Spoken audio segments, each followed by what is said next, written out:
Nasa akin ngayon ang dalawa sa pinakasulit na cellphone na pwede mong bilhin ngayong 2021. Sila na yun. Sila yung the best of the best that money can buy. The Poco X3 Pro and the Poco F3. They are on the top of the food chain or the cellphone chain. Syempre, sa panahon ngayon, mahirap talaga ECQ, MECQ at kung anong pang mga CQ ang nangyayari. Mahirap na magkamali sa inyong cellphone. Every peso counts, so I'm here to make sure you make the right decision. Sino ba talaga ang mas okay, ang mas sulit? Oh, by the way, these phones are both gaming-centric phones. Ibig sabihin, pang-gaming talaga sila. Although, isa sa kanila ay mas mabilis, mas maganda ang specs, pero may kamahalan ng konti. I will go over everything. From the specs, ang design, performance, camera, i-compare ko lahat yan. At ibabase ko sa kanyang presyo kung sino ba talaga ang pinaka-okay. Kaya kung mahilig ka mag-gaming, well, this is your video. This is what you're looking for. And without further ado, mag-compare na tayo ng Poco X3 Pro versus Poco F3. Upload si Vince and you're watching Unbox Diaries.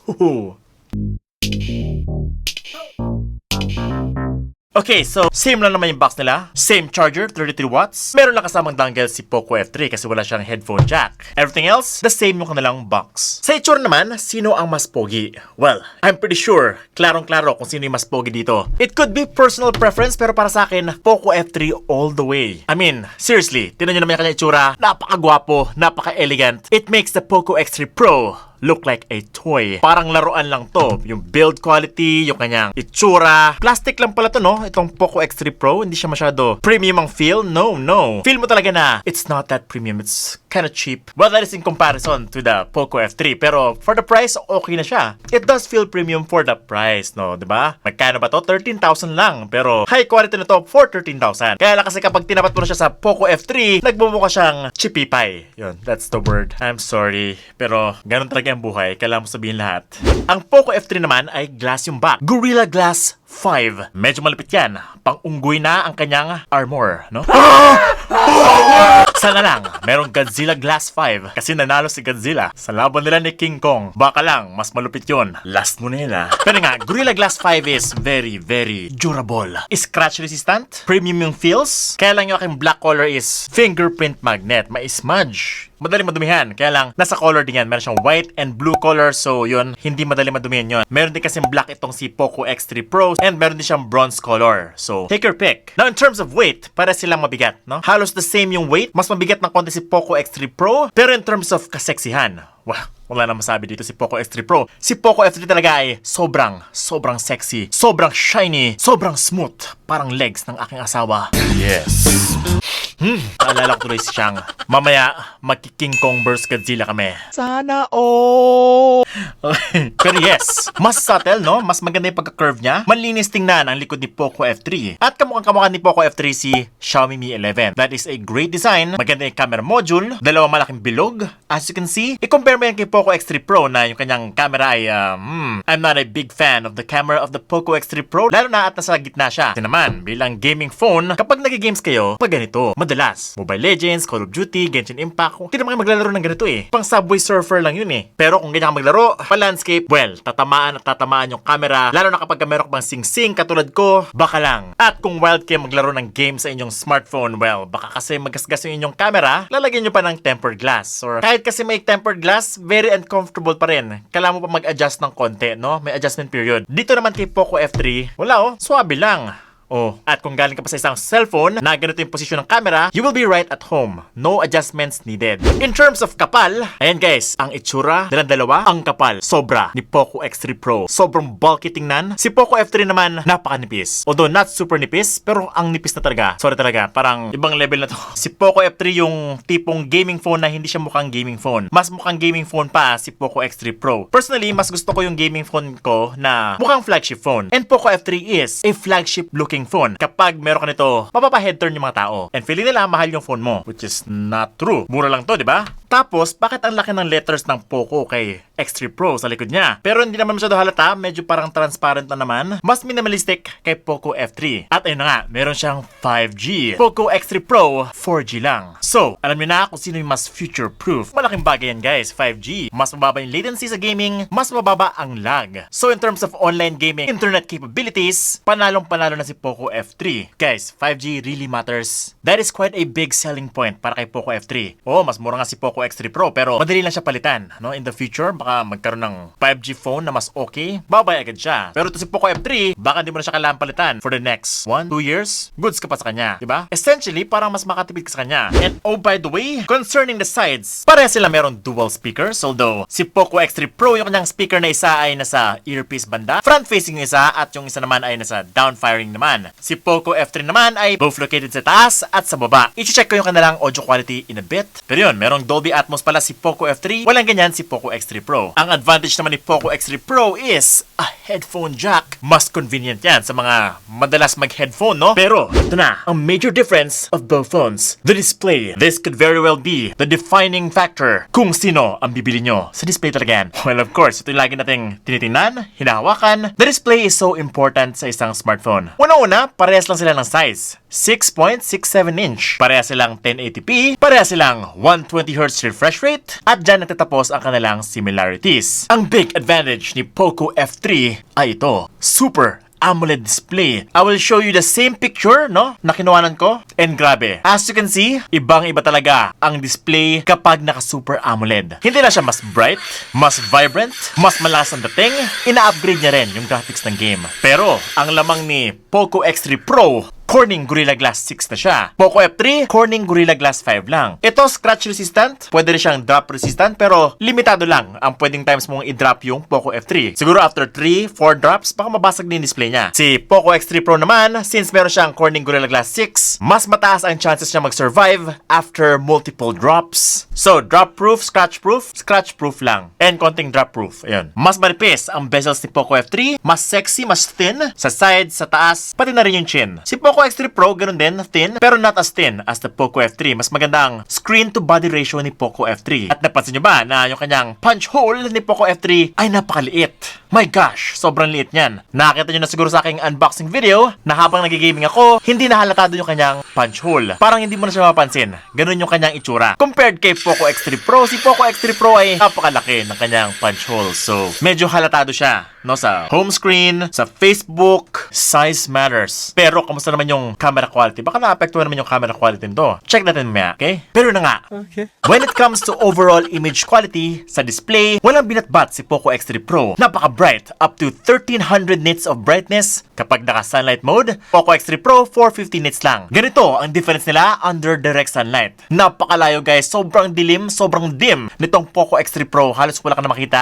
Unusable talaga yan under direct sunlight. Poco F3, pwede mong ilabas. Let's say may errand ka, pumipila ka, naghihintay, makikita mo pa rin display mo. Pwede ka mag-Facebook dito, mag-games. Usable na usable ang inyong display. Syempre, kailangan ko ipakita sa inyo ang itsura sa YouTube. And boom, ibang-iba talaga ang colors ng Poco F3. You could say mas puro siya. Yung whites niya sobrang pure, yung black sobrang deep, and by default, mataas ang kanyang saturation and contrast. Kaya kapag nag-review ako dito ng mga pictures sa kanyang gallery, medyo mataas yung contrast and saturation. So, hindi ko makita yung kanyang true color, no? Ang Super AMOLED kasi guys ay parang base sa mga headphones. Any picture na makita mo dito, i-enhance niya. Any video, any text, magiging enhanced lahat. I guess yun yung downside kung mahilig ka mag-edit, kung professional ka, hindi accurate colors ang makukuha mo. Not unless i-edit mo siya sa inyong PC. Ayun. Pag transfer mo, iba na yung kulay niya. Promise. Ito naman yung difference sa Netflix. Like, wow. It's like night and day. Medyo madilim talaga. Tinaasan ko pa yung kanyang brightness sa Netflix mismo. Hindi pa rin niya kinaya si Poco F3 in terms of pure, sheer brightness. Kahit i-compare mo pa yung mga icons dito sa baba, ayan, talagang may punch, no? Talagang may sipa yung kanyang colors. And this brings us to the gaming part. Difference between an IPS LCD display compared to a Super AMOLED display. Side by side, eto na, ibang-iba talaga ang graphics sa Mobile Legends. Akala mo iba na yung graphics card eh. But no, ang gumawa niyan is yung Super AMOLED display. Kasi para sa akin, parehas na silang nagmamax out in terms of performance dito sa Mobile Legends. Malaking apekto sa itsura ng game. Pero, ang hindi mo pa sinasabi is yung kanyang battery. Ang dami ko sinababalitaan na yung Poco F3, yung kanyang battery ay hindi daw okay. Well, that is a very good question. May tama ka dyan kaibigan. Bago tayo pumunta sa performance sa gaming, it makes sense na ipasok yung battery dito. Which is, I did. Gumawa ako ng comparison, drain test, right here. Parehas, 1 hour of playing Genshin Impact at max settings, Unang-una man yung specs, no? Mas mataas ang battery ni Poco X3 Pro, 5,160 mAh. Ito naman si Poco F3, 4,500 mAh lang. Bakit nila ginawa yan? Well, of course, kapag ka mas malaking battery, mas makapal, mas malaki siya, makaka-apekto sa design. Kaya nga, ganito yung tsura niya, di ba? Mas sexy, mas slim, pero at the expense of the battery life. At ayun na nga mga kaibigan. Eto, medyo magugulat kayo sa results. Ako rin, nagulat. So, chinarge ko siya, full charge silang dalawa. 100%. Tapos naglaro ako ng Mobile Legends for 1 hour at ganito yung resulta. First, 5 minutes, Poco X3 Pro at si Poco F3 tied 100%. After 10 minutes, Poco X3 Pro 99% pa, Poco F3 98% na lang. Kaya lang, bakit ganun? 15 minutes, 96% na lang si Poco X3 Pro. What? Tapos si Poco F3, 97% pa.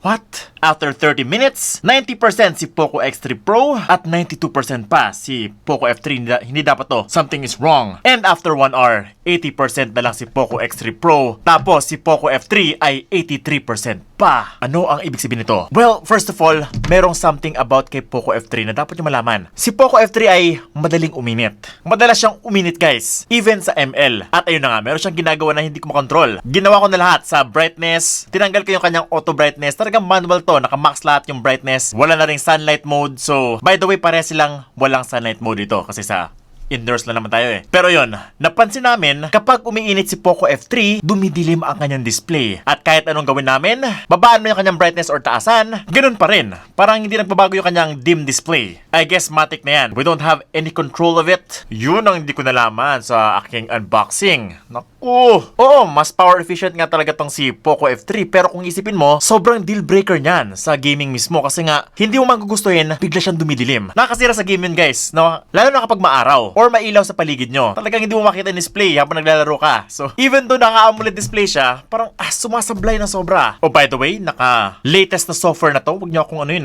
alam ko to. Ayun lang, major revelation. Magdalawang isip na kayo kay Poco F3. I don't know, baka sa unit ko lang to. Pero kung nagmamayari ka ng Poco F3 ngayon, let me know guys in the comments below kung parehas yung inyong na-experience ngayon dito. Pero currently, in terms of the gaming experience, naku, this is a clear winner. Sa charging naman, well, this is expected. Since mas maliit yung battery ni Poco F3, mas mabilis siya mag-charge. 5 minutes, 12% na si Poco F3, 8% si Poco X3 Pro, 10 minutes, 24% na si F3, 17% pa si X3 Pro, 15 minutes, 34%, and 25. 30 minutes, 56 and 46. And at 1 hour, 99% na si Poco F3, 84% naman si Poco X3 Pro. At syempre bumabagal talaga yung charging kapag 99%. So 1 hour and 11 minutes, 100% na si F3. And after 1 hour and 16 minutes, dun pala nag 1 hour si Poco X3 Pro. So yun, charging goes to the Poco F3. Pero sa battery, no doubt si Poco X3 Pro yan. Pero syempre, mas mabilis mag-charge si Poco F3. Mas maliit kasi yung battery, mas madaling i-charge siya to 100%.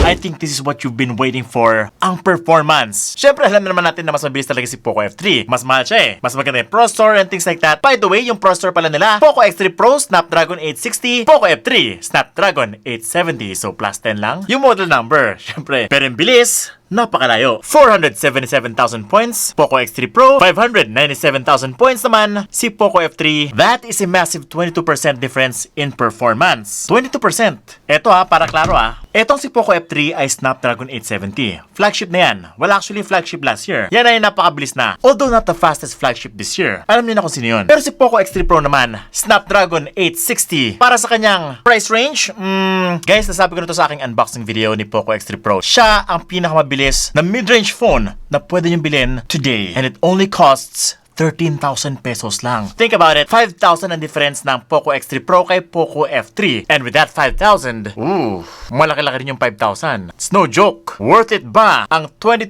more performance, 5G, Super AMOLED display, magandang design for extra 5K? Syempre naman, money is the ultimate equalizer. So, nagbabago yung isip natin dito Parang naisip mo, pwede na pala tong Poco X3 Pro. Oo, mas maganda kasi Poco F3 in terms of specs, pero ang tanong, may pambayad ka ba? Siyempre, mas gagawin nating klaro to. Kung naman ako na ng performance sa home screen, I would have to say na wala akong masyado nakitang difference in terms of navigating sa home screen. Pareha silang smooth. Pero, in terms of opening apps, ayun na. There is no doubt about it na mas mabilis mag-launch ang Poco F3. Pero kung nag-swipe ka na naman, nope, di mo makita ang difference. Paano naman sa Mobile Legends? Sad to say, pareha silang overkill na for Mobile Legends. Ibig sabihin, maxed out na si Mobile Legends for these two. Wala na akong makitang pag-lag, sobrang smooth nila parehas. So, syempre, hindi ito yung benchmark na dapat nating tingnan. Kung Mobile Legends na naman, abay, pag Poco X3 Pro ka na lang kaibigan. Yung extra graphical bump ng Super AMOLED display ay not enough to justify if mag-ML ka lang. Pero, what if Call of Duty naman? So dito, nakita ko talaga yung difference niya. The graphics talaga on the Poco F3 is mas maganda. Pero kasi the difference in performance, hindi ko pa rin makita masyado. Again, sinasabi ko na sa inyo, I just feel na sobrang bilis na ni Poco X3 Pro for most mobile games. I'm pretty sure na matutuwa ka na dito sa Poco X3 Pro kung ML lang naman at Call of Duty. Ito pala yung mga settings, naka-max out na, very high graphics, max frame rates. Pero ito na, the tiebreaker, the game that will make you cry, Genshin Impact. So, talaga, dito na natin malalaman. Ito yung real reason kung bakit mo pipiliin si Poco F3 over the Poco X3 Pro. So, nakita mo na siguro si Poco X3 Pro sa aking unboxing. Yung Genshin Impact doon. Smooth siya sa high graphics. Even at the high settings, smooth na smooth siya. Kaya lang napansin ko na nag-frame drop siya, no? Kapag masyado maraming kalaban. Kapag dungeon, medyo, ayun na, nag-frame drops na. Maraming effects. Nag-all-out skill combination ako. Ayun na talaga. Kitang-kita mo na yung kanyang pagka-jaggy looking. Most of the time, smooth naman siya pero hindi siya umabot ng 60 frames per second. Kadalasan nasa 30 to 40 frames per second lang siya. At ayun na nga, kapag high settings, mabilis siyang uminit. Which brings us to usability. Kapag kasi sobrang init ng phone, mahirap siyang laruin eh. Kahit meron akong jelly case, hindi pa rin siya komportable laruin. Mainit talaga siya. 46 degrees, mainit yan guys. At baka masira yung phone nyo kung patuloy kayo maglaro sa ganitong setting. I highly recommend na maglaro kayo ng high settings lang. 60 frames per second, hindi siya ganong uminit sa ganong settings. Si Poco F3 naman, well, kayang-kaya niya ang high settings, 60 frames per second. Well, actually, hindi naman 60 frames per second consistent to, no? At high settings, may frame drops pa rin siya, just like the Poco X3 Pro. So, it could be an optimization thing, pero mostly mas smooth siya compared kay Poco X3 Pro. Very smooth naman siya sa mga dungeons, maraming kalaban. Pero kapag sa open world, medyo, sometimes kapag masyadong maraming nire-render sa background, ayun talaga, you will see that it will frame drop. Still, the best settings is high settings, no? Kasi nga, umiinit din siya, katulad ni Poco X3 Pro. Ang tanong ngayon, nasaan na yung liquid cooling technology na binaboast niya sa kanyang mga launch event? Eto lang yun. Nalaman ko na lang na gumagana yung cooling kapag kinlose mo yung application mismo. Pagkatapos mong laro yung Genshin Impact, sobrang init na niya, mabilis siya mag-cool. So, ayun na yun. Pero what's the use? Diba nga, nagko-cooling tayo para makapaglaro tayo ng games na hindi masyado umiinit. Kasi nga, uncomfortable when you game. Mainit kasi napapaso tayo. Isabay mo pa yung mainit na panahon, summer, naku, baka matuluyan ang phone nyo. Ingat ka na lang kaibigan. Sa camera naman tayo. Okay, so ito na. Meron ba kayo napansin? Ako din. Nagpagupit ako. Bigla akong gumwapo. After ng gaming. Hindi, ginipitan kasi ako ni Ashley. Sabi niya, masyado mahaba yung buko. Kaya lang kasi nag-start na ako, so... Pero yun, parehas pala silang 48MP, Sony IMX582, same main sensor. Si Poco F3 ay merong 8 megapixel ultra-wide angle lens and 5 megapixel macro lens. Tatlo lang ang kanyang camera. Si Poco X3 Pro naman, 4 yung camera. Aside from the 48MP main sensor, meron pa siyang 8MP ultra-wide angle lens, 2MP macro, and 2MP depth sensor. Ngayon ang tanong, sino ang mas maganda? Well, ang hirap nito. Same lang yung kanilang main sensor, same lang yung kanilang sharpness. Kaya lang napansin ko, mas maganda ang dynamic range ni Poco X3 Pro. Check niyo yung short ko. Dito kay Poco F3, medyo madilim masyado yung short ko. Hindi gano'ng makita yung details. Dito naman kay Poco X3 Pro, kitang-kita yung mga details. Maganda ang kanyang dynamic range. Hindi crushed yung blacks. At saka mas maliwanag siya si Poco X3 Pro. Si Poco F3 medyo madilim, no? Na-activate ko na yung HDR niya dito. Parehas naman sila naka-activate yung HDR, huwag kayong magalala. Just wondering kung bakit mas madilim si Poco F3. Ganon din dito sa shot na to of the sky. Check nyo yung mga blocks. Mas maraming details sa blocks ni Poco X3 Pro. Pero sharpness-wise, I'm not sure baka hindi lang optimized tong si Poco F3. Pero for me, mas maganda na konti ang camera ni Poco X3 Pro. Hindi ganun kalaki yung difference nila in terms of camera. Pero kitang-kita ko na mas maganda talaga si Poco X3 Pro. Siguro sa photo lang. Sa video naman, same lang. Yes, hindi ko makita yung difference sa video. As you can see, they look pretty much the same. Kasi nga, same sensor sila. Siguro na sa post-processing na lang yan, no? Kaya sila nagkaiba doon sa pictures. Pero dito, halos hindi mo makita yung difference. Ayun lang. Ganon din sa selfie. Hindi mo masyadong makita yung difference. Pares para silang 20 megapixels. So, there you go. Walang loss dun sa pagkamaliit nung camera niya. Oh my. Not unless you go pixel peeping para mas maganda ulit ng konti si Poco X3 Pro. Pero sa malayo, hindi masyado halata. Kaya I will will say this, sa video tayo sila. Pares din silang hanggang 4K 30 frames per second. Hindi nila kaya ang 4K 60 frames per second. Feeling ko, ang lamang lang ni Poco F3 is yung kanyang movie effects mode na hindi mo mahanap sa Poco X3 Pro. Ayan, no, sa more. Mga preset yan, no? Kapag ka gusto mo na madalian na editing, sa vlog mo, sa travel, meron ka agad movie effects. Ayun na naman, software-based. So yun, ang comparison ni Poco X3 Pro and Poco F3. How much are these two phones? Unang-una, yung mas mura, Poco X3 Pro, only 12,990 pesos para sa 6128 niya. Yung kanyang 8256 naman, 15,990 pesos only. Si Poco F3 naman, it starts at 17,990 pesos para sa kanyang 6128. Tapos yung kanyang 8256 naman ay 20,990 pesos. So, 20k na rin. And para sa akin, no, si Poco F3 ay maganda lang dun sa kanyang 8256 kasi wala siyang external memory. In other words, you will need to shell out 20,000 pesos para makuha yung pinaka-okay na version ni Poco F3. Ito naman si Poco X3 Pro, okay ka na sa 12,990 pesos. Meron siyang external storage hanggang 1TB. Ito rin, 1TB. And it all comes down to pricing talaga. Ito lang yan. Para sa akin, mas maganda ang value for money ni Poco X3 Pro. Well, simply because mas abot kaya siya. At okay ka na sa 6128 lang. Ito rin naman, kung meron kang 15,000, medyo wala kang budget for the 20,000 variant ng Poco F3, then okay na okay ka na sa Poco X3 Pro. Hands down. Mas okay yung battery life, sapat na kanyang performance sa Genshin Impact, mas okay ng konting camera, although medyo hindi kasing premium, kasing pogi ni Poco F3. Kung wala ka naman palam sa itsura, kung pure power lang ang gusto mo, well, sinasabi ko na sa inyo, matutuwa ka sa iyong 12,990 pesos purchase para sa Poco X3 Pro. And there you go, my friends. Kala nyo mananalo si Poco F3? Well, sa pricing kasi yan. It's not all about the specs. Unang-una, buti sana kung may pambili ka. And it starts with that. Kung wala, you will settle for the next best thing. And that is value. Hopefully nakatulong tong video na to sa inyong pagpili sa tamang Poco phone. I wish you the very best sa inyong desisyon. I hope you make the right choice. For more comparisons, malulupit na comparisons tulad ito, at mga review, kung gusto nyo ng full review ng Poco F3 and Poco X3 Pro, mag-subscribe ka lang, hit the bell icon so that don't miss any of my great content. Upload sa Bins, and you're watching Unbox Diaries. Hoo-hoo!